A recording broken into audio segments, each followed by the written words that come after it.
Bonjour, bonjour mes frères et sœurs. Je suis votre maman Aldama Ngangondankoy. C'est notre première émission qui va parler des couples. En tout cas, restez connectés, branchés. Ça va beaucoup vous édifier. C'est notre premier numéro. Nous allons parler de l'importance du dialogue dans le mariage. Et cela va se passer en lingala pour beaucoup plus la compréhension ya bandeko et tout au kanamalamu.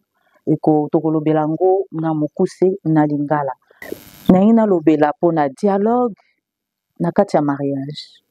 Ndeko na nga, dialogue eza très important na kati ya mariage. Des fois toignoraka yango, des fois na baego na biso na baorgueil na biso tonéglige dialogue na mariage. Nalingi nayebisa yo importance ya dialogue na kati ya mariage na numéro na biso ya liboso. D'abord, il permet au couple de comprendre le besoin et les attentes de chacun. Donc, dialogue, ils ont permettre à un couple pour répondre à besoin, à attente. Imaginez-vous, au lobisa mobilité, aux ans à besoin, au FCND, aux ans à attente, aux yozela, nanzia mobile, no, soit promettant que au lobisa qui était aux gens ou bien sûr aux singles, aux singles, on a katia, aux singles, katia orgueil, na katia politesse, aux gens n'ende konanga, aux gens il faut que biso basi tozana pouvoir liboso mibali, il faut que utiliser pouvoir na biso. Donc maintenant, importance il y a dialogue na kati ya couple, c'est très important. Et ça peut pour la compréhension mutuelle. Soki to na kati ya dialogue na couple, tozana compréhension mutuelle entre nous, tozana kati ya compréhension. Parce que quand il y a pas de dialogue, kuna zokanisa ndenge mususu, kuna pa zokanisa ndenge mususu, tozala toujours na ben compréhension, tozala toujours na ba conflit, surtout juste sur renforcement de liens. Donc tozala na kati ya dialogue, tozala na bomoko entre moi sina mobile, tozala na bomoko o elobi yo elobi o elobi moi c'est elobi mobile. Mobile oki kokete asali makambo na ndenge na ye, mobile okokete azosala ba projet ailleurs moi sina yebite. Donc nyonso mobile na kosala. Donc, le col baza na dialogue, baza na bomoko, moi si n'est pas à au courant. Donc, moi ça au bombe mbale lo, te mobile pas au bombe mbale ne et moi si na e lo côté pour baza et lo komoko. Ce qui toke lisusu. Importance dans ce ezali résolution des conflits. Ata bo na conflit ndengeni, solution ko zo makaka. Ezate ke po boswani, obandi ko zo ba décision moko boy. Ezate ke po problème moko et surgir au commence ba décision moko boy ozomona mais soki boza na kati na kati ya dialogue wana importance nango ezali boko za na conflit ata problème eza ndeni boko yeba ko résoudre ngo. Et puis eza prévention de l'éloignement. Tango wana dialogue boko za l'éloigner te ndeko na ngai, boko za l'éloigner te parce que omoni tango wana dialogue te mobile so auti musala akenda wapi olaya na ndako mbala moko ali azo traîner na ye na ba coin bisika ba mela masanga. Et puis place à revendre na on ça toujours connaissance na mutu, tango ça connaissance na mutu wane comme makamsusu zizanie comme kokota. Pourquoi? Parce que mobali akozonga na ndako olobisete, mobali azonga na ndako zo servir yete bosiko et comme opese makanisi non na traîner na ngadi banda comme ça na ko passer tant on zonga na la limba moko.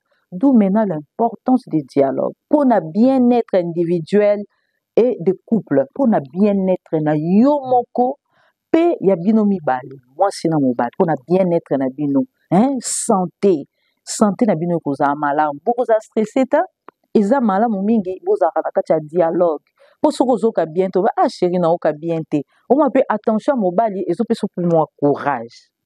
Attention moi si ezo pe so pe courage yo kuna muninga msazoka mutu pasi moya lobelo ezate moye biso ezate po azobanga emso okatele lingala dialogue ezala na ngote okwa ko yebise bo ye amemi on ndenga mabe. Adaptation et croissance.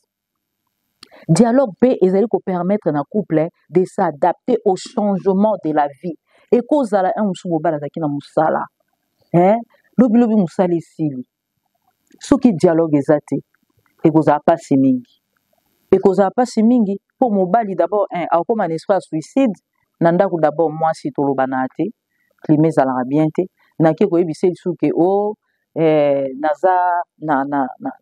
naza na musala te ekomemelanga su ba problème eza pasi mingi.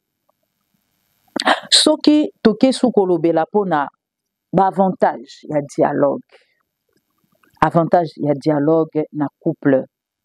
Voilà wana na uta kolobela importance ou avantage ya dialogue na kati ya couple. Est-ce qu'on na lobela conséquence? Tant couple eza na dialogue te, qu'est-ce qui va se passer? Tant couple eza na dialogue te, un manque de dialogue dans le couple peut avoir de graves conséquences, conduisant à l'éloignement émotionnel, à l'augmentation de conflits, à la perte de confiance et, dans les cas le plus graves, à la rupture. Tant que dialogue eza tende toucha ekoloba awa na kati ya couple, eza na ba conséquences moko bandeko très très grave. Bokoza toujours en conflit, muta kosa ote. Parce que mutu na mutu esika aza bando soupçonner muninga. Ata muninga uteke sika mabete, o feza ute sika mabi. So muninga zaeka na quartier azo yenga na ye alobi tena lekisa mwa ngonga ata nozonga na ndako nalala na ngai. Yo bande kozwa makanisi wanjo zo makanisi, o feza utika esika mabi. Conflit na conflit, zuwe mati, conflit na conflit bandeko. Ce nazo ibsabino boye, c'est parce que moi-même je suis passé par là. Nalingi expérience o ngai na vivre, nalingi bino boleka wana te parce que za mabe makasi. Mingi tozo bala me, tozo baba aspect ya mariage te. Tozo baba devoir na ba obligation na biso te na mariage. Tozo ya kaka na ndenge tozali na ki orgueil na biso na ba ego na biso toye, tozo se comporter na ndenge na biso ngozo mwa maba na biso zo mela te. Yango wana ba partage tozo ça les a très très important. On a biso ko pratiquer yango.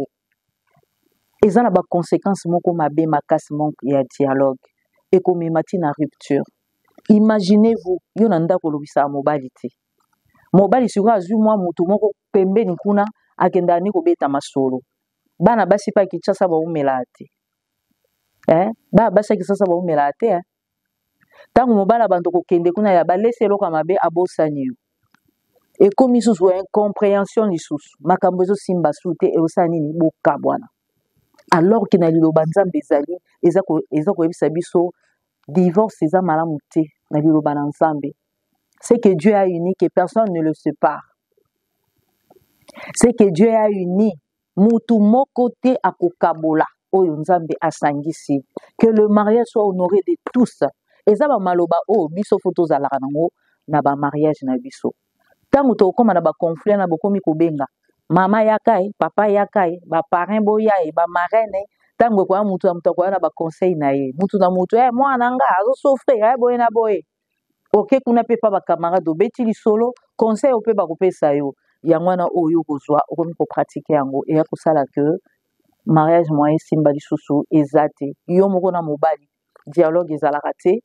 Donc boza lokola binemi bino mutu bobala naki bozalaki ba amoureux kaka na mikolo muke boko mikola binemi boza binemi ta mwasi ya banda ozangi so pongi mwasi osoko bengi to soka motema kuna ndike ezo bouillonner lelo mwasi akomi ou mobali akomi ye lisusu te po kata mongonga mobali nokomi problème yango wana bandeko tokeba manque ya dialogue na ba couple na chose na ba eza na ba conséquences moko très très grave.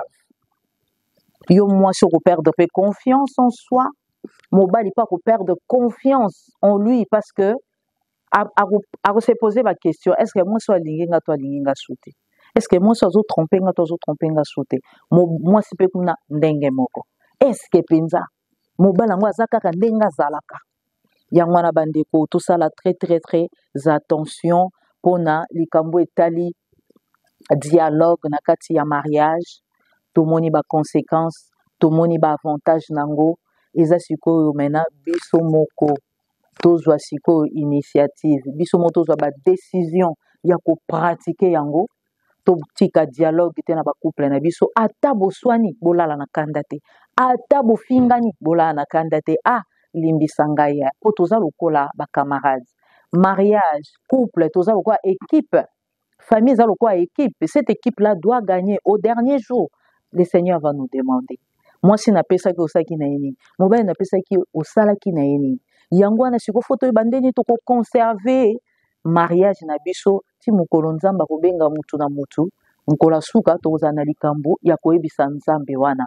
Voilà eloko nayingaki na partage na bino bandeko lelo. Papa natiki couple nyonso azolanda émission oyo na maboko na yo Yahweh. Liloba no elobi que le mariage soit honoré de tous. Le mariage c'est une grande institution, mais le diable azali toujours koya pona ko déranger ba couple na biso. Nangonga o couple nyonso azali kolanda ngai Yahweh. Tika te ya liboso kimia elata nzoto na ye, kimia elata motema na ye, kimia elata ndako na ye. Tika te liloba o Yahweh o ebina kobima ezala lokola graine o ekoti na bandako eyeba na kosala mosala na yango. Nabeleli yo papa, nabeleli Saint-Esprit na yo oyo apesaka kimia, apesa nano kimia, parce que soki kimia eza te makambo mpe kozala malamu te. Oyo nazali kosenga kaka kimia. Nabebisi ba projet nyonso ya diable na ba couple, nabebisi ba projet nyonso ya diable na ba famille oyo nyonso oyo yebaki na kosala na ba couple na ba famille oyo kanaki kosala papa yeba na kokokisa yango na kombo na Yesu Kristo. Lolengo sala na libota nanga, lolengo sala na foyer nanga papa, nasengi po yeba na kosala na foyer ya mon frère ma sœur. Kimia ekota pe bolingwe mata pona lokumu ya kombo na yo. Nabeleli pe nalobi gloire et louange à toi Seigneur Jésus Christ. Bo pambola mana kombo na Yesu.